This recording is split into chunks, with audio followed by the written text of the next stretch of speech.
naghihintay po kami ng dilim. Maganda raw po dito pagkagabi, maraming ilaw.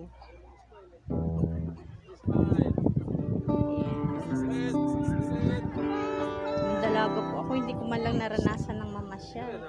Buti pa po ngayon na may apo na ako. Saka ko pa po naranasan itong mamasyal.